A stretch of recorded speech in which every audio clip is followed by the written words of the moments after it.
Perempuan Indonesia Raya Pira, Ibu Dr.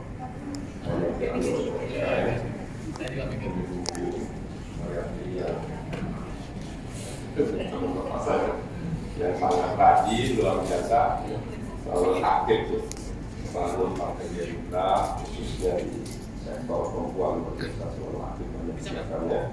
Alhamdulillah. Ya, hari ini dari PIRA Perempuan Indonesia Raya itu sayap satu artinya sayap perempuan Gerindra membuat pendidikan politik untuk kader-kader perempuan khususnya anggota PIRA. Hari ini adalah kader PIRA di DKI Jakarta. Pendidikan politik ini bertujuan untuk memberikan informasi atau pengetahuan kepada para kader tentang politik khususnya menjelang pemilu 2024. Makanya kita juga undang KPU dan khususnya juga bagaimana untuk mendukung afirmasi perempuan politik 30% di DPR atau DPRD. Memang ketentuan undang-undang sudah menyampaikan pencalekan itu harus minimal 30% calon perempuan dan siper artinya dalam 3 calon harus salah satu perempuan. Itu sudah dicapai oleh hampir semua partai politik dan bahkan semua politik sudah mencalonkan lebih dari 30% perempuan. Namun kenyataannya di DPR RI itu baru sekitar tercapai 20%, sedangkan di provinsi maupun kabupaten kota itu rata-rata untuk Gerindra baru 14%. Apalagi di DKI ini dari 19 anggota DPRD Gerindra di DKI 19 orang itu perempuannya hanya 2 orang, berarti hanya kira-kira baru 10%, 12%. Itulah kita ingin supaya ada kemampuan para perempuan ini untuk mencalonkan diri dan syukur-syukur nanti mereka menjadi anggota DPRD di DKI maupun penambahan suara atau kursi di DPR RI. Tadi juga menghadirkan sejumlah pembicara Ibu ya, dari KPU, Bu Betty Epsilon dan juga dari Pak Wagub ya. Bukan sebagai Wagub tapi sebagai Ketua DPD Gerindra DKI. Nah, bisa disampaikan Bu pesan-pesan dari beliau apa Bu? Gak mengganggu nih. Kalau dari KPU menyampaikan bagaimana pentahapan pemilu 2024, dari mana mulai pencalekan, kemudian nanti kampanye, bahkan dimulai dari verifikasi partai-partai, pencalekan dan juga pencalonan presiden dan wakil presiden, supaya semua tahu tahapannya dan bisa mengikuti dengan baik. Dan bagus sekali yang dari Pak Wagub atau maaf bukan Pak Wagub, Pak Ketua DPD Gerindra DKI yang menyampaikan meningkatkan penguatan afirmasi perempuan dan tekad mendukung untuk tercapainya caleg perempuan lebih berkualitas untuk maju supaya nanti anggota DPRD DKI dan bahkan kalau memungkinkan DPRD perempuan menjadi naik. Kemudian dari PIRA sendiri itu menyampaikan suara-suara di dapil-dapil.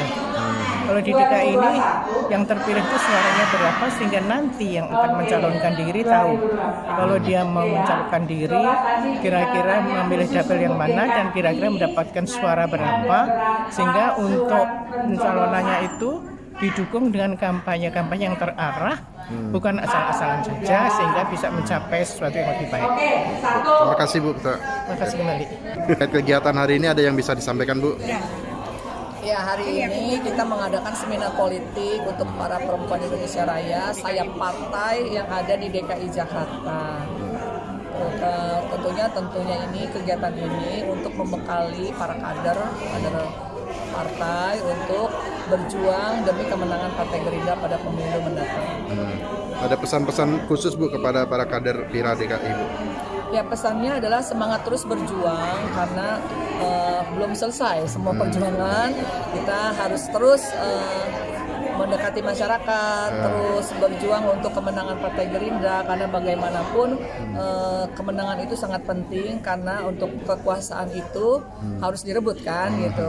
Untuk itu kita semua bersama-sama semangatlah bergerak bersama sesuai dengan gerakan Indonesia Raya, bergeraklah, bergeraklah, bergeraklah.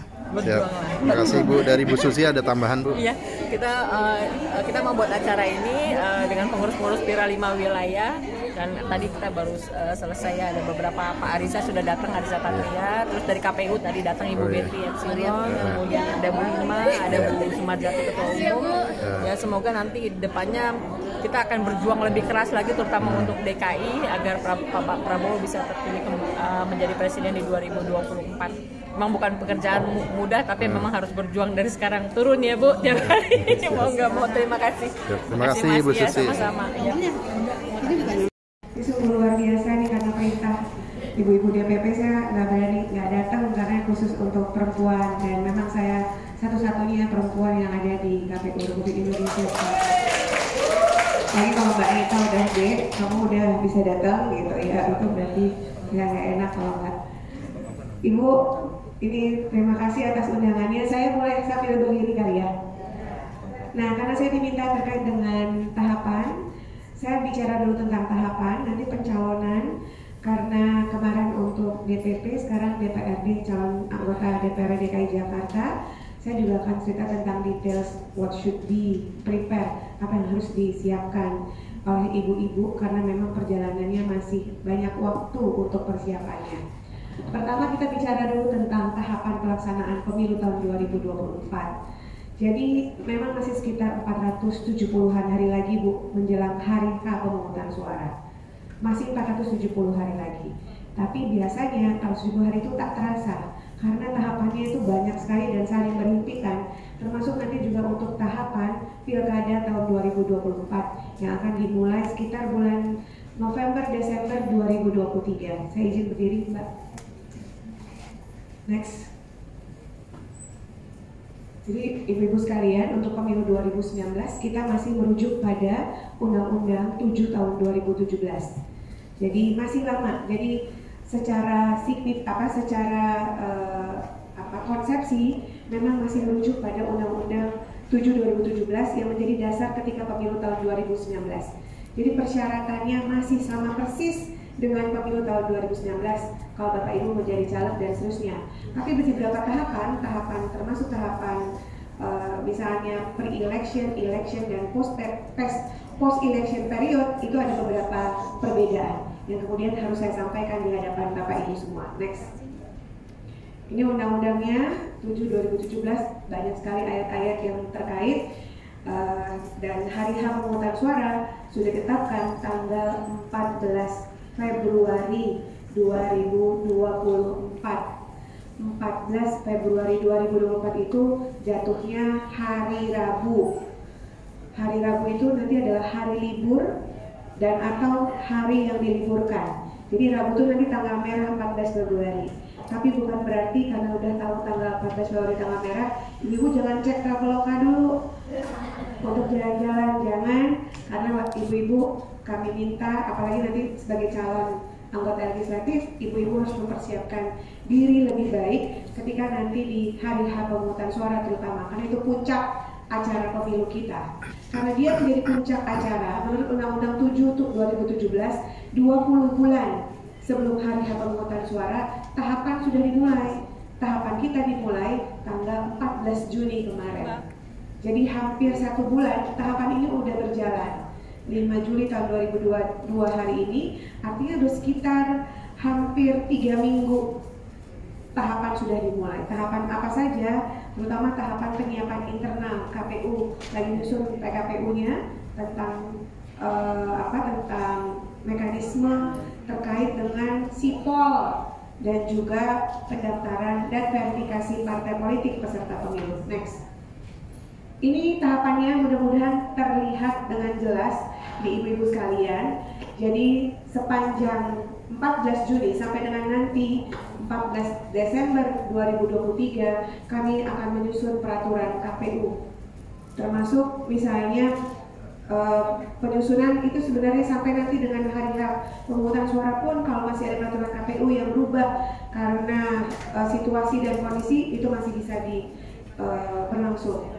Lalu Bapak Ibu sekalian, pemutahiran data pemilih dan penyusunan daftar pemilih. Saya akan menjelaskan tabel ini satu demi satu, tidak saya deskripsikan.